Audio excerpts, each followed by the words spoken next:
আসসালামু আলাইকুম। আমরা প্রথমে যে ফেরামন ফাঁদটি এখানে টাঙিয়েছিলাম, তার ভিডিও দিয়েছিলাম। তো দেখেন অলরেডি কিন্তু মাছি পড়া শুরু হয়ে গেছে। এই যে মাছি পড়া অলরেডি শুরু হয়েছে। এটাতে কোনোরূপ পানি দিতে হয় না, কোনো কিছুই করতে হয় না। যে তাবিজটা ঝুলিয়ে দিলে এইভাবে বয়ামটা ঝুলিয়ে দিবেন, মাছি পড়া শুরু হয়ে যাবে এবং যখন মাছিটা ভরে যাবে তখন এই ঢাকনিটা খুলে মাছি ফেলে দিবেন, ফেলে দিয়ে আবার লাগিয়ে দেবেন। ৩ মাস চলবে। মোটামুটিভাবে ৩ মাস এই একটা তাবিজে ব্যবহার করতে পারবেন এবং ৩ মাস পর তাবিজটা চেঞ্জ করে দিলে আবার হয়ে গেল। এবং এই কৌটাটা সংগ্রহ করে রাখলে আপনারা এটা কিন্তু পরের বছর, তারপরের বছর, মানে এটা যতদিন রাখবেন ততদিন পর্যন্ত এটা ব্যবহার করতে পারবেন। তো যাদের কিনা সেক্স ফেরামন ফাঁদ, এই ফেরামন ফাঁদ প্রয়োজন, তারা কিন্তু আমাদের সাথে যোগাযোগ করতে পারেন। অথবা যাদের এই যে আম প্রয়োজন, খাঁটি পণ্য, গ্রামীণ খাঁটি পণ্য প্রয়োজন, তারাও কিন্তু আমাদের সাথে যোগাযোগ করতে পারেন।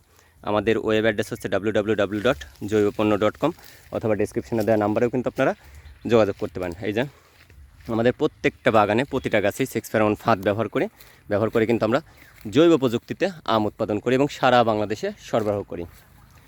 তো দেখা হবে পরবর্তী কোনো ভিডিওতে। সে পর্যন্ত ভালো থাকুন, সুস্থ থাকুন। আল্লাহ হাফেজ।